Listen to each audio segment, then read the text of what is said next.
economic affairs. The UN isn't going to do it because it's essentially a mixed military-civilian mission, so it'll have to be an ad hoc, something special. We created these kinds of institutions in Bosnia. We can create one that can funnel resources and standardize their approaches to the extent that's possible. A second, and I mentioned this in my earlier testimony, would be to create a major NATO command in Tampa, to give Petraeus a major NATO command, make him responsible to the North Atlantic Council as well as to the President of the United States, and thus McKiernan would come under one command change rather than the two command chains that he currently comes under. Well, thank you. Mr. Flake. Thank you, Mr. Chairman, and thank all of you. This was very enlightening. I heard some things that I hadn't thought of before at all. The first one was Dr. Kagan mentioned the influence of, or the worry about from Pakistan about the influence of India in Afghanistan. How do we address that? Is there a way for the U.S. to address that, to mitigate fears that the Pakistanis may have about Indian influence? With the caveat that I'm not a South Asia specialist and certainly not an India specialist, I think the short answer is no. I think that we have to keep in mind that Pakistan as a state and the Pakistani military in particular is defined by the threat from India and opposition to India. And I think that it is a multi-generational task to wean Pakistani leadership away from that sense. I think that we can certainly make efforts, and we should certainly make efforts, and people have spoken about a regional security architecture and trying to find ways of having the Indians and the Pakistanis reassure each other. But I'm skeptical about any short-term benefit from that. So I think that's why I think the key is to demonstrate to the Pakistanis first and foremost that the current strategy that they're using that is destabilizing Afghanistan against our interests will fail. Not that it's not desirable necessarily from their standpoint, but that it simply is impossible. Thank you. Ambassador Dobbins, I like what you said about the coordination of the PRTs. I think those of us who have visited Afghanistan and have seen and met with some of the individuals involved or have been briefed by them here recognize that there's very little coordination even among our own, let alone among the other nationalities that are there. There seems to be very little sharing of best practices among them, and very little coordination. And so it seems to me that we're wasting a lot of resources. And so your idea of having some kind of coordinating arm seems to make a lot of sense to me. With regard to counter-sanctuary, Dr. Colin, you mentioned that that's kind of what we did or tried to do in Vietnam for a while. What other examples are there of this strategy being employed, and are there any successful examples? Anybody who wants to, General, if you want to chime in, or anybody, are there successful examples of that strategy being employed? It depends on how you define success, but I would characterize our approach to Somalia as one of basically counter-sanctuary right now, and at various other times in the past, actually, in relation to the Horn of Africa. The problem with a counter-sanctuary approach is that one of two things happens. Either you end up focusing solely on killing the terrorist and forgetting about the stability of the general region where you're working, and ultimately the problem gets bigger, or you get dragged into stabilization operations, as we did in Somalia in 92, as we did in Vietnam in 1965, that are designed to support strike or support counter-sanctuary, and they kind of drag you in, which means that you don't think ahead to what the resources are likely to be that are required. So I'm not aware of any successful examples long-term of a pure counter-sanctuary approach. But we've tried it in various places, and in fact, it's a preference that most Western democratic powers have because we like to avoid commitment of heavy troop numbers on the ground.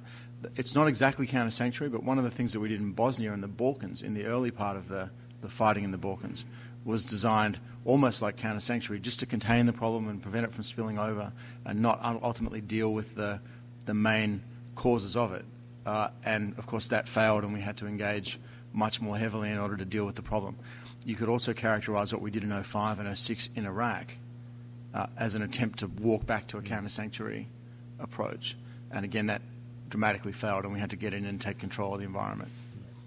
General, do you have any further thoughts on that? Very briefly, I think, in effect, what Pakistan is doing today in their tribal areas is a failing counter-sanctuary strategy. Because they are not able to, or they have chosen not to have a population-centered counterinsurgency strategy, they're operating simply with strike operations out there. And the effect is that the terrain is still not inhospitable, the population is not inhospitable to the terrorists, because the terrorists occupy that terrain far more than the Pakistani military and security forces do. So it's a very, very difficult strategy to be able to execute successfully, and I think that most, if not all of us, would agree that there's a place within your counterinsurgency strategy for a counterterrorism pillar, if you will, or a counter-sanctuary pillar. But counter-sanctuary in and of itself, most of us, I think, would say can't be a successful strategy, and at least in the circumstances we have today out there. Right. If I Is that okay? may I comment? Go ahead. Thank you. I think we've seen. I think just to put a very fine point on this. We killed many senior al-Qaeda and Iraq leaders, including Abu Musab al-Zarqawi, in 2006, and we discovered that the insurgency, or the terrorist groups, are able to replace their leadership faster than we can kill them in many circumstances. And I've heard similar quotes from guys involved in the counterterrorism effort in Afghanistan saying, hey, we've killed 22 HVTs, and they just bring new ones.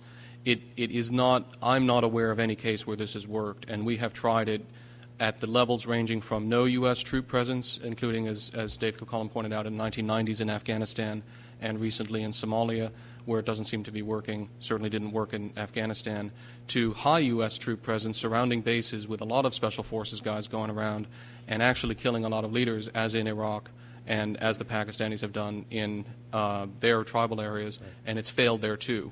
And so I think that it really is time to say we've tested this method, and there is a lot of empirical evidence to think that it will fail. I'll wait for this second round for some more. Thank you. Thank you. Mr. Driehaus, you're recognized for 5 minutes. Thank you very much, Mr. Chairman, and thank you, gentlemen, so much for coming here today. And I think you've appropriately explored the complexities of the situation in Afghanistan. I had the opportunity to visit Afghanistan a few weeks ago for the first time. And as a former Peace Corps volunteer who has spent many years in sub-Saharan Africa, I was profoundly impacted by the poverty that exists in Afghanistan, as well as the complexity of the long-term economic sustainability of the country. And that's really what I would like to get at. I believe that a surge in troops can, in fact, provide temporary security for the Afghani populations. However, I am very concerned about the long-term sustainability of our efforts. And I'd like to approach it from two different angles, really. The economic development sustainability over the long term, and also the rule of law. I was saddened to learn of almost a complete breakdown in the rule of law. And it doesn't seem to me that our efforts are very sustainable over the long term without establishing a significant rule of law. Now, that doesn't necessarily have to be centralized. It could be a decentralized structure similar to what they have in Botswana, where there is a traditional structure that mirrors a centralized structure. But when I looked at the PRTs, there didn't seem to be a lot of consistency with regard to the PRTs, and there is the ability, or the temptation perhaps, for a great deal of corruption when it comes to the PRTs dealing with the local population. When I heard stories of literally bags of cash being used in development efforts, little alarm bells were going off all over. So I guess what I'm asking is what do you suggest when you look at the PRTs and you look at the economic sustainability of some of these efforts? What steps do you think have to be taken in order to lead us down a path where the funding is being accounted for, the appropriate mix between military and NGO and AID resources, and what you believe is necessary for long-term sustainability on the economic side.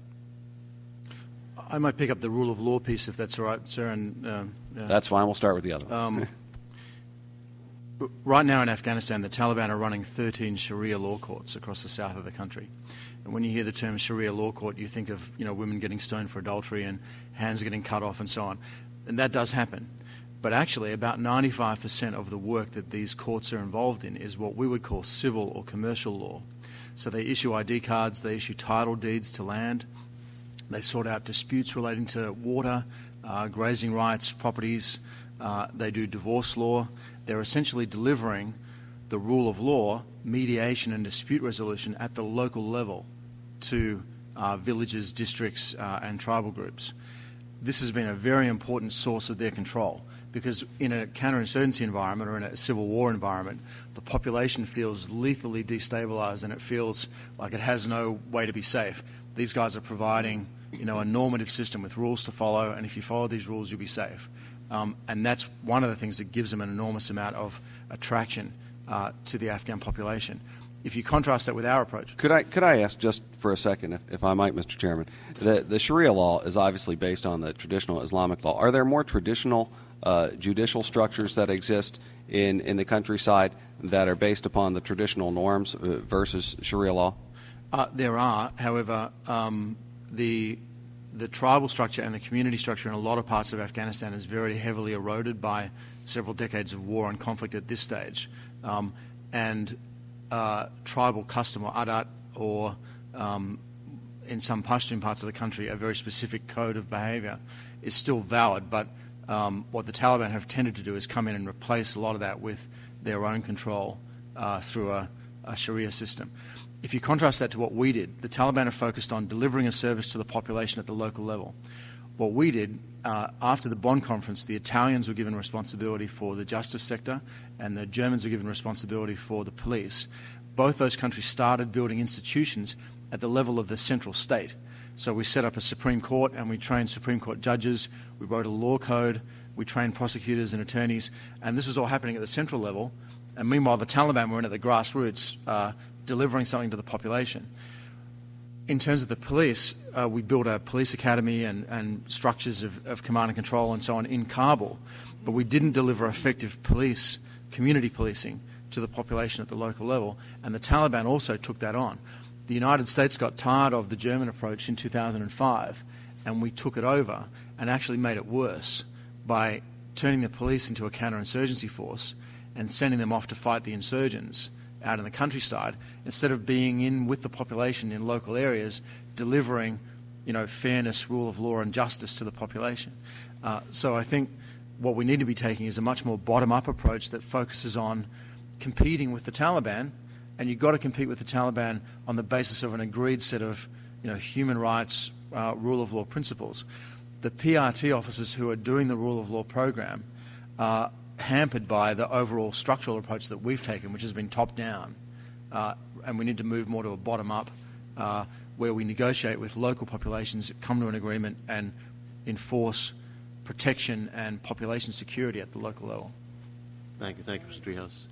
Ambassador Scher. Just on delivery of assistance and public services, one of the most effective delivery methods is called the National Solidarity Program, which is an Afghan-run program to deliver small-level projects to villages and towns based on what councils in those villages and towns say they want. So it's a bottom-up approach of defining the projects, and then the Afghan government delivers the resources. Naturally, it's being funded by international assistance, and so far the U.S. has only put in 5% of the total, and we're 50% of the total aid for Afghanistan, so that's a very a low allocation. And I think one of the things we ought to be doing is increasing the resources available to this Afghan-run institution and then using the PRTs to support and facilitate its activity in areas that are contested. Thank you. Mr. Kucinich, you're recognized for 5 minutes. Thank the gentleman. I would just like to make some observations and ask for members of the panel to respond. In assessing the reports that we've received over the last year from Afghanistan, I think it's fair to say that the hope for security that we wanted to bring to the people of Afghanistan doesn't exist, and that we haven't achieved security for the people. We apparently there's no or limited capacity to hold the borders. There's no or limited capacity to govern. There's no real focus on Afghanistan, and I would respectfully submit to the administration that just sending 17,000 troops doesn't mean that you've refocused the mission. There's limited military resource available for the United States of America. There's finite resource with respect to our domestic economy. We have a poor track record there, awful strategic thinking. You have a war and an occupation in Iraq, which wasn't necessary, and a occupation in Afghanistan that's been dubious. We still haven't looked at the implications sufficiently of the fact that Pakistan seems to be core to so many of these problems to begin with. Does it cause any of you to start to rethink the underlying assumptions about military presence there and what's achievable, particularly within if you look at it through the lens of the experience, historically, the experience of the British and the Russians? I'd just like to hear your response. Maybe I could start just briefly. I think it's important also to reflect the broader context of our participation there. Clearly, we all recognize it was initiated because of 9/11, but I think the reason that it's important for us to succeed in this area is because of the strategic neighborhood shown up on that map there that this represents. If we look at the global threats to American security today, I think I can make a pretty reasonable argument that the principal threat to American security, to the security of the American people, comes from this region. And so in terms of having military forces there to prevent that threat from being realized and to roll that back and to reduce that and to help with our civilian counterparts to be able to establish a stable region that is economically viable, that has reasonable degree of governance and rule of law, and it doesn't go off the edge of the cliff and become once again a launching ground for attacks on the United States or our allies. I think that's an extraordinarily important and valuable objective, and our military forces, again in concert with the civilian dimensions of this, are I believe essential in order to achieve that objective. I don't see any other means by which to do that. We certainly have had some problems, which I clearly recognize in the last 2 to 3 years in Afghanistan, but I've also seen what success can look like in Afghanistan. And I think with a revamped effort here in the next 2 to 3 years, we have great prospects to turn this around. Do you see any hazard in which a more extended occupation would fuel a more extensive insurgency? I don't view this as an occupation, but more importantly, the Afghans I talked to, and I had this discussion with Afghan and Pakistani military officers yesterday here at my state, reject the idea that this is an occupation. They want the international forces there. The polling that's done even in the population very much supports at the 50, 60+% range the presence of international forces there is the only thing that can keep Afghanistan from descending back into civil war and chaos. So this is not viewed that way, even though we see a lot of media reporting that would indicate that. The objective measures in Afghanistan say that that's not how it's looked at. Anyone else want to try to respond to? We often hear this graveyard of empires argument. The British couldn't hold Afghanistan, the Russians couldn't hold Afghanistan, the Persians couldn't hold Afghanistan. Why should we think that we will be able to succeed in Afghanistan? The fundamental difference, which the Russians never had and the British never had, is that we have a very substantial level of support from the Afghan population. There have been some recent polling figures that have really supported that. I'm going to quote to you from the less positive one. The more positive ones, let's discount them and go to the most negative, which is the ABC, BBC, and ARD poll that was conducted on the 30th of January this year. Karzai's approval rating, President Karzai's approval rating in Afghanistan at the moment is 52%. How do they poll the tribes? It's a poll across the whole of the country, and it's based on a cluster method. So it's not tribes they're polling, but villages and districts. Mr. Chairman, I think it'd be interesting to look at the methodology of some of these polls, since they're being used to try to interpret public opinion. You should feel free to do so, Mr. Kucinich. I'm sure they're available publicly. You can get the poll online, and it has a whole section on methodology, which is worth taking a look at. There's extensive polling that happens in Afghanistan. I'm quoting from the least positive. 82% of people polled want the current government in power. Only 4% see any benefit in the return of the Taliban. 85% of people think that the Taliban are the greatest threat to stability in Afghanistan. And interestingly, 63% of people support the presence of US troops, which is slightly higher than those who support the presence of other international troops. 63% is enormous levels of support compared to anything that we've ever had in Iraq or any of the other campaigns that we've been in. Do you know you know what the percentage was of the American people who first supported the invasion of Iraq? These numbers have gone down about 20% in the last 2 or 3 years. So we're seeing a drop in support, but it's a drop from an extremely high level. So I think to say that the Afghans don't support the occupation is just not based on fact. The Afghans do support the population, do support the presence of the international community. I would respectfully dispute the relevance of polling on these national security issues. Can I ask you on both sides? Yeah. Let me offer two other comments. I mean, polling is one of the measures we have right now. It's not the only measure, but if we're going to dispute the polling numbers, we have to have something other than polling numbers to dispute them with. The other point I'd make is American popular support for the presence in Afghanistan is important, but America is one of 41 countries that are contributing to the effort, and the most important player is actually the Afghan government, in my view. Thank you, Mr. Chairman. Thank you. Thank you, Mr. Kucinich. So, I mean, there's so many questions we're going to ask, and we've narrowed the panel down here a little bit, so I think Jeff and I will have a chance to do that if you have the patience for us.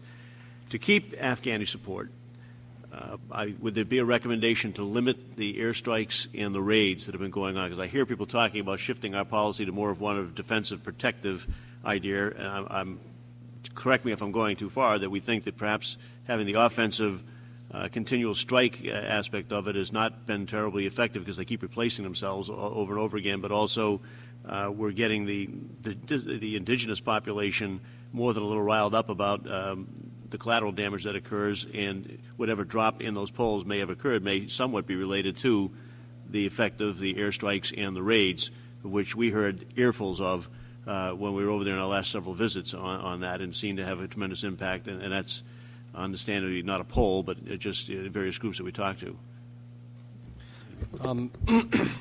I agree with you that I think that what we've been doing has been very problematic. I think not so much the approach of going after key leaders, but I think it has to do with very specific tactics that we've tended to use on the ground. At the end of the day, night raids on villages is just a really bad idea unless you really have to do it, because you run into old Pashto views about how when the cattle rustlers descend on the village at night, every red-blooded young man with an AK has to run out and fight them.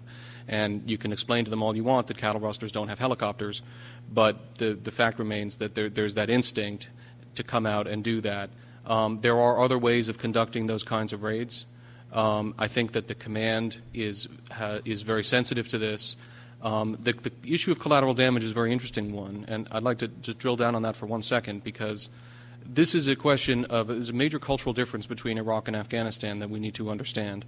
The amount of collateral damage that's being done in Afghanistan is absolutely trivial compared to the amount of collateral damage that was done in Iraq, with infinitely less complaint from the locals about the collateral damage. We rubbled Fallujah and Ramadi, and the complaint was not about the collateral damage on the whole. One JDAM goes astray in Afghanistan, and you have a huge uproar about it.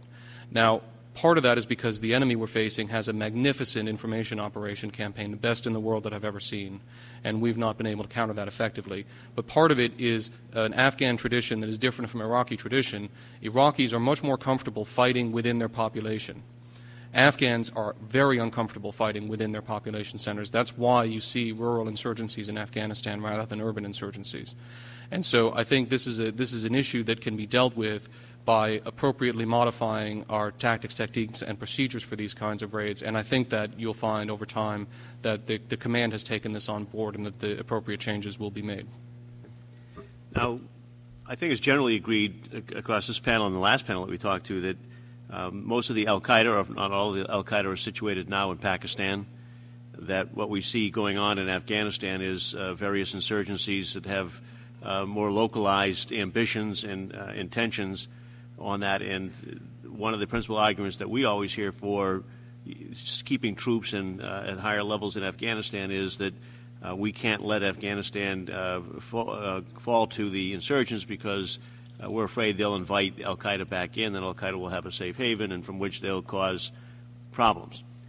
So I have two questions related to that and seek an answer on it. One is, I think that assumes that the last problems of 9/11 happened because of Afghanistan, when in fact most of the planning seems to have happened in Germany and Florida, and certainly could have happened whether or not al-Qaeda was in Afghanistan. And secondly, there are other ungoverned areas from which al-Qaeda is operating right now.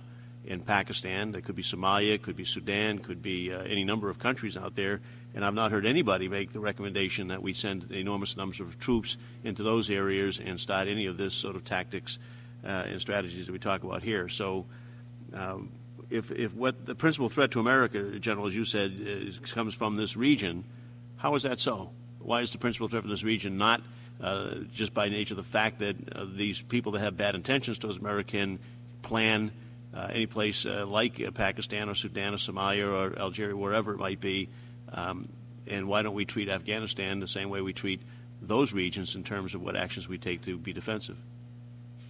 I think it's a very good question, and I would argue that the threat, to put a fine point on it, is al-Qaeda, and al-Qaeda is resident in this region. They're not as physically present today in Afghanistan as they've been in the past, but they're very interested in reasserting that presence. They're in Pakistan because in some ways they've been pushed out of Afghanistan, mostly as a result of our response to 9/11, but they're still alive and active, and they require a sanctuary to be effective. They require protected areas to think, to plan, to train their operatives, and to have essentially a home base. Our presence in Afghanistan is going to prevent that from recurring if we sustain it in the country of Afghanistan. It's also going to have a positive effect on Pakistan and their ability to keep pressure on al-Qaeda. In an unclassified setting, we can't talk, obviously, about what the U.S. may be doing directly against al-Qaeda inside those tribal areas. We read about inferences in the newspaper about that regularly. But I think our presence in Afghanistan is an insurance policy against al-Qaeda resuming its full capability in Afghanistan and in Pakistan. And if we're not there, the likelihood of the Pakistanis putting pressure on them and being effective with that, I think, is extremely low. So success in Afghanistan will give us a much stronger position and likelihood of success in pressuring al-Qaeda and hopefully disrupting and destroying al-Qaeda inside of Pakistan. Somebody else want to take a stab at that, Ambassador? I mean, I still have some questions left, General, after you give me that answer, Ambassador. I just say the proximate danger is not that Afghanistan is going to fall to the insurgents. That probably wouldn't happen even if we left. The Indians, the Russians, the Iranians would support the northern half of the country. That was one of my next questions. The proximate danger is that the country will descend deeper into civil war. Civil war on the scale we saw in Iraq, which is 10 times higher than what it is today in Afghanistan, or civil war such as we saw in the 90s or in the 80s and 90s, which is probably 10 times higher than what we saw in Iraq. 5 million refugees generated, and a sense of disorder and that will invite in extremist elements.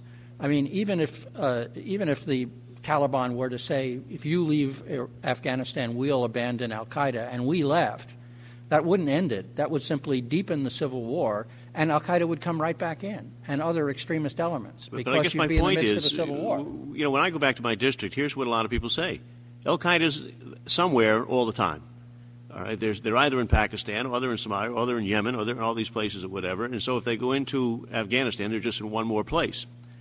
You've still got to have a policy, but the policy that you have in Afghanistan seems to be radically different than the policy you have to deal with al-Qaeda presence in Yemen and Somalia and Sudan and Pakistan. You don't send troops in. You don't build bases. You don't do all of those things there. And that's the part that I'm trying to get at here. on that basis. So, you have this huge presence. You're building God knows how many forts out there, various sizes, sending in more troops, running around battling Taliban that we admit are not al-Qaeda, all on the prospect that al-Qaeda might move back in. Meanwhile, they've set up residence in other places. And nobody's saying, well, geez, it's in the United States' interest to go in full force with the military and the rest of the coalition into those places. That's something I've never really got a satisfactory answer to. I think it still begs a question on this. Doctor, you want to give it a shot? I do. I want to make the point, first of all, that not all al-Qaeda is equal. There is al-Qaeda Global Leadership Cell. It is located in this vicinity. It had previously been located in Pakistan. It is, yes. It had originally been located in Afghanistan. Now it's located in Pakistan. And you don't recommend sending troops into Pakistan and full force, 17,000 or 50,000, and going after them, do you? I don't recommend that, Congressman, but I would say to you, But you recommend doing that in Afghanistan, where al-Qaeda leadership is not. I've never tried to sell the war in Afghanistan on the basis of that's where al-Qaeda is and that's where we have to fight them. And I think it's unfortunate that a lot of rhetoric, including from candidate Obama, focused on that interpretation of the problem. I think that we have to be able to take a broader geopolitical view of this. But to address just the al-Qaeda question, we know that al-Qaeda global senior leadership is in Pakistan. We are working in a variety of ways to cajole and assist the Pakistanis to address that problem. What I'm here to tell you is that it is inconceivable that the Pakistanis will be able successfully to address that problem if we do not keep Afghanistan functional or make Afghanistan functional and stable. You can't separate these two issues in that respect. So if you abandon Afghanistan, you are also abandoning the effort to get the Pakistanis to do it. Can you tell me why that is? Why absolutely. Let's suppose that Afghanistan reverts back to its historical premise of fighting each other. This seems to be their natural state in some instances or whatever. And that happens. Why is it that all of a sudden Pakistan is that much worse off than they've been in years past? Absolutely. First of all, I would make a serious suggestion to the committee that you hold a classified briefing and bring in as many of the intelligence analysts and experts as you can from the theater and have them lay out for you in detail how all of the enemy groups there are distinct and interrelated. We had that last week. Okay. And we did that with the DNI and other people, his supporting group were there, and I'm on the intelligence committee. I do it on a regular basis on that. So.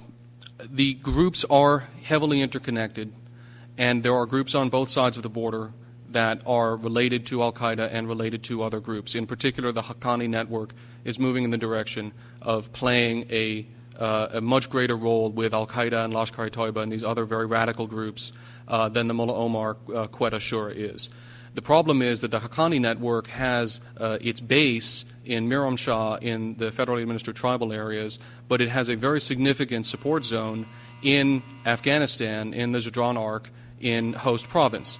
Now, if we were to abandon Afghanistan, what you would find is that the Haqqani network, as an example, would absolutely reestablish itself in Host Province's traditional strength, and it would then immediately, I can promise you, provide facilitation and assistance to Lashkar-e-Toiba and al-Qaeda and provide them refuge from any Pakistani attempts to go after those groups.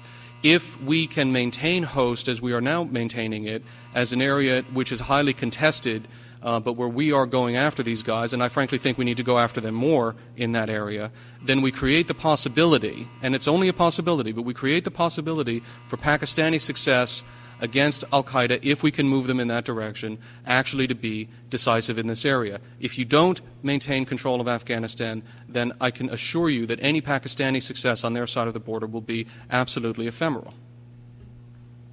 I guess, so you're trying to stop al-Qaeda from doing in Afghanistan what they've already done in Pakistan, what they've done in Yemen, Somalia, Sudan, everywhere else is set up base and be able to operate in somewhat ungoverned territories, and you're just doing it in an entirely different way. I mean, I hear what you're saying in terms of the fear is that they're all going to move in. I still don't make the distinction of how we treat all these other different areas. And the other part, Ambassador, going back to your comments, if I go home to the district and people say, if your argument is put the al-Qaeda situation aside for a second as a bigger, larger strategic need for the United States to be there, mostly is because we don't want to see Afghanistan break down into civil war again, what's your message to American people, who are absolutely beside themselves in the economic situation that's going on right now, are exhausted from all the time that we spent diddling around in Iraq that was a totally unnecessary place to be, and have now spent 6 or 7 years in Afghanistan that have turned to be counterproductive to the point How do you sell them with the idea that, gee, we just don't want a civil war in Afghanistan, so spend another $50 to $100 billion and send more of your children over there, and maybe you can help out? Afghanistan is not a country which is predisposed to civil war. It's a weak country surrounded by powerful neighbors, which is vulnerable to their manipulation. Left to its own devices, the Afghans can get along. The ethnic and religious and linguistic tensions are not as keen as they are in Iraq, for instance, or as bad as they were in the Balkans. It is a geopolitical question. Afghanistan will be at peace when the Iranians, the Indians, the Pakistanis, and the Russians agree that they have a common interest in a peaceful, non-threatening, functioning Afghanistan. But what are we doing in that regard? I mean, I think that's a point that you've made in previous testimonies also, and it's an excellent point. But, so where are all these countries that probably have a more immediate interest in this area than the United States does? I mean, it's the drugs that are going through Iran and India and up into Russia and the stands and into Europe. It's the unsettled area that affects them more immediately than us. So where are they in all this? They have to be involved. And, in fact, Mrs. Clinton has called a meeting of regional powers in the next week or two in order to sustain a dialogue. We had a very successful engagement back in 2001 with most of these countries, but Pakistan remained ambivalent and not ready to really commit to the agenda that all the other countries were willing to commit to. There's no short-term answer. The long-term objective is to create a regional balance in which all of Afghanistan's neighbors recognize that a non-threatening Afghanistan is in their interest and don't use it to advance their interest vis-a-vis the other countries of the region. In my testimony, I have a rather elaborate suggestion about how to do that in terms of an international agreement in which Afghanistan finally recognizes the border with Pakistan, which it refuses to do, has consistently refused to do. Afghanistan and Pakistan promise not to use their territory against the others. The U.S. and NATO promise to leave as soon as these other provisions are accepted, and Afghanistan is declared a permanently neutral state. I think this is a viable diplomatic objective. It's not something that's going to come overnight. But sorting out those differences is, I think, a key to pacifying the area and thus reducing the sources that create these extremist groups that transit the region and in at least one case have global objectives. Thank you. 1 second, General, if I could get some information on what the votes are here for us. There's going to be 7 votes. It would take about an hour on that part. So do you want to do another 5 minutes and then break and ask folks to come back, or just come back? I think we'll have a hard time getting people back. These are the last votes of the day. So. I'm a person who'll come back on that. I know you'll come back as well. But so can we break for an hour while we get these votes done? Is that something that you folks are willing to do? Come back for another half hour or so? Sure. Congressman, I'm not going to be able to do that. I've got appointments. Let me ask Mr. Kagan right now, Dr. Kagan, if I can. The war on poppies there, is it a necessary role for our military? I know for the first time a while ago, NATO okayed use of strike force, I guess, to go at these, or is it a distraction? I noted a very different reaction from President Karzai when we saw him in December than we did 4 years ago. 4 years ago, he said this was the mother of all battles. This time, he dismissed it, saying it was not a problem. In your view, is this a battle we have to wage militarily now in order to succeed, or is it a distraction? It's a little more complicated than that. I think the problem with the poppy eradication effort is that it has been sold as a part of the counterinsurgency strategy, and I do not believe that it plays a positive role in the counterinsurgency strategy. I recognize published reports say that something like $500 million a year go from the narco trade to the Taliban. I expect that's true. When you look at what the poppy eradication effort can do in terms of how much money it can actually take out of their pockets a year, the range is something between $25 and $50 million a year. that is not going to make a significant dent in their capabilities over the next few years. That having been said, and therefore I don't think that we should see this as part of the short-term counterinsurgency effort, and of course there are negative consequences from the counterinsurgency point of view of eradicating poppies and pissing people off. But I do think that since we are concerned with establishing a stable, legitimate government in Afghanistan, and since I do think that the population's sense of pervasive corruption in that government stemming from the narco trade is a major problem in its legitimacy, that we absolutely have to take this on board.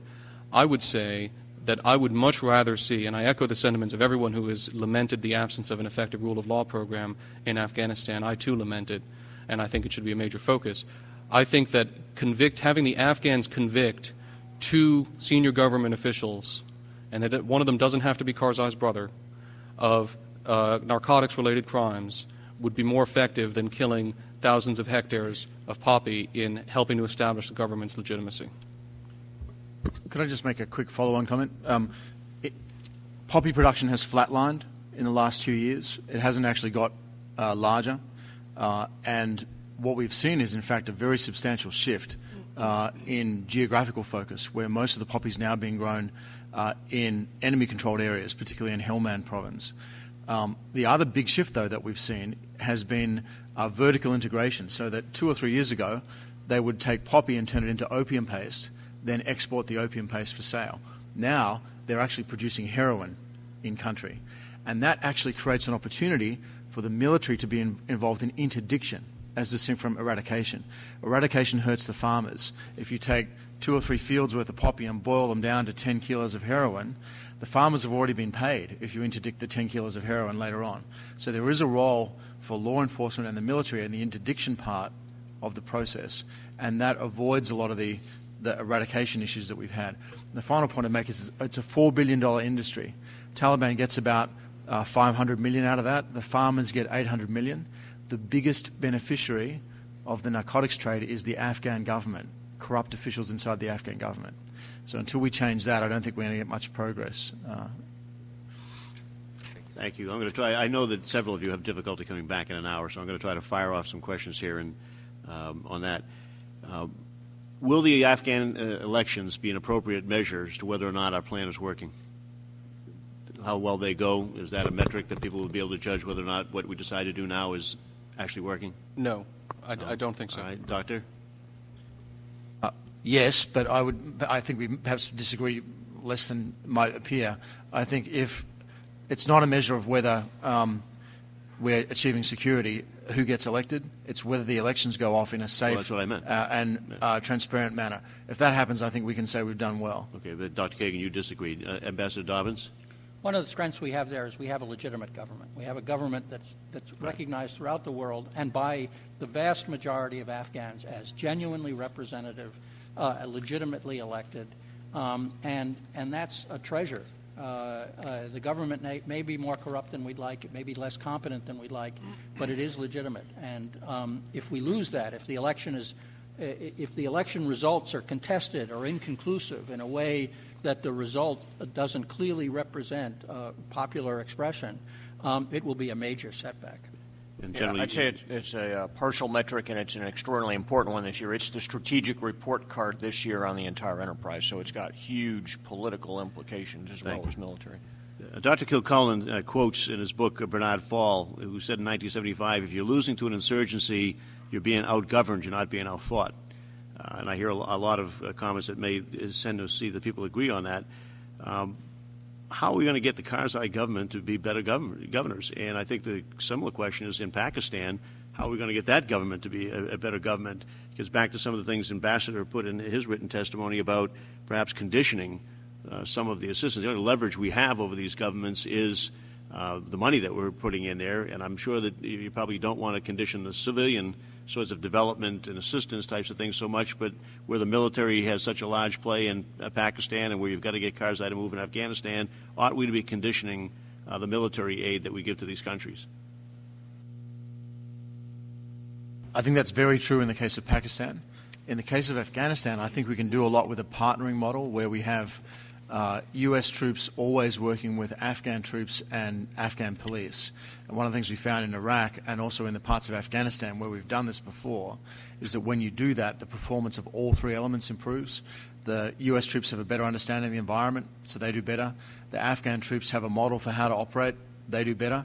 And you've got a police guy standing next to a military guy, and the military guy saying, why are you taking a kickback from that guy? Why did you beat that old lady up? And enforcing a more of course, if we yeah. can get the people on, I grew about a 1,500 mentors shot just on the police side of that. Yeah, and so this is not instead of mentoring, but it's you don't necessarily send mentors. You have an Afghan unit next to an American unit, and the unit performs a mentoring function. Doctor, you also said that we need to be reducing overall force commitment everywhere, not just moving troops from Iraq to Afghanistan.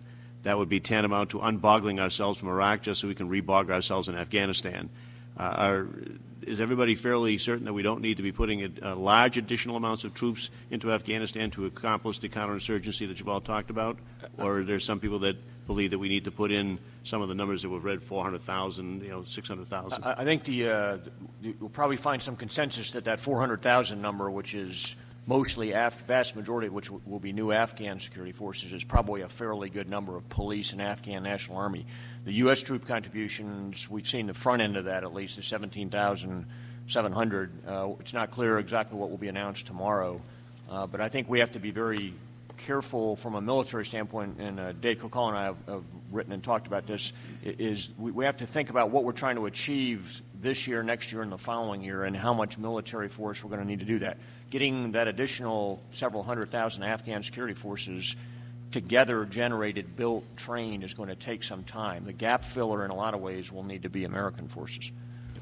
Dr. Kagan, you want a shot at that? Yeah, I just want to say, it's very hard for anyone to sit in Washington and make evaluations about the force requirements in Afghanistan, but I think when you do at least when we go around theater and look at the threat problems and you look at the gaps, I can see a requirement in Afghanistan for maybe 10 American brigades starting next year and lasting for maybe 12 to 18 months.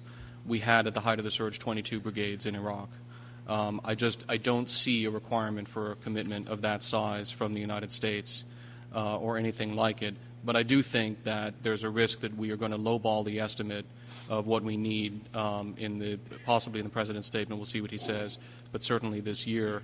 But I also think we should not imagine that we are getting into the slippery slope that leads us all the way up, back to Iraq sort of levels. Let me end with this. So we go in here. David Ignatius did an article called "The Roadmap for Afghanistan" back on March 19th, and at one point he started talking about the typical Al-Qaeda situation. The process begins with infection, as Al-Qaeda establishes a presence. Next comes contagion, as Al-Qaeda uses its haven to mount attacks. Then follows intervention by the United States to destroy Al-Qaeda's sanctuary and its Taliban protectors, and that produces rejection as the local population allies with Al-Qaeda and the Taliban against the foreign invaders. For America, it's a costly and self-defeating exercise, which is precisely what Al-Qaeda intends. Dr. Kilcullen quotes a haunting 2004 statement by Osama bin Laden. All we have to do is send 2 mujahideen to the furthest point east to raise a cloth on which is written Al-Qaeda, in order to make the United States generals race there to cause America to suffer human, economic, and political losses. So we are continuing this policy of bleeding America to the point of bankruptcy. I think, a lot of people begin to think that that's the case here, or whatever. So how do we prevent the Yemens and the Somalias and the Sudans or like that from being more of that bleeding? At the same time, you're recommending sort of following that pattern into Afghanistan. Very briefly, I think this goes back to the geopolitical issue, though, that Ambassador Dobbins points out. Those other locales you identified, the Yemens, the Somalis, I would call those very small franchise operations of Al-Qaeda. Al-Qaeda's core. At present. Yes, correctly. And I don't think they can necessarily become Al-Qaeda core, Al-Qaeda central, without very obvious moves that we're going to see and detect. But what in this region we have to be concerned about is the entire region becoming destabilized by a failure in Afghanistan, by a return to civil war, by a great game not played by the United States but played by those regional nations in our absence. In the destabilizing country of most worry, of course, is Pakistan. Our efforts in Afghanistan are aimed and need to be aimed as much at Pakistan and maintaining stability there as they are inside of Afghanistan. Thank you. I just make one comment. I think that it's always a bad idea to invade a country because Al-Qaeda's there. It just creates many more problems than you solve by going in. But we have to remember how we got to where we are in Afghanistan. On the day that Kandahar fell, which was the last major Taliban stronghold, there were 100 CIA and about 400 special forces in country. We didn't actually invade Afghanistan in a large-scale fashion to deal with Al-Qaeda.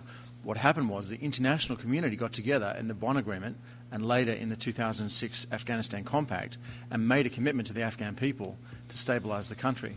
So I don't believe that it's a good idea to go and invade countries, as you quoted, because of Al-Qaeda. I don't think that's what we did in Afghanistan. I think we're there honouring a commitment to the international community and to the Afghan people. And I think it's a valid activity for the US Congress to say, all right, how much are we prepared to spend on that? And I think what we need to do is be very careful about just escalating to success.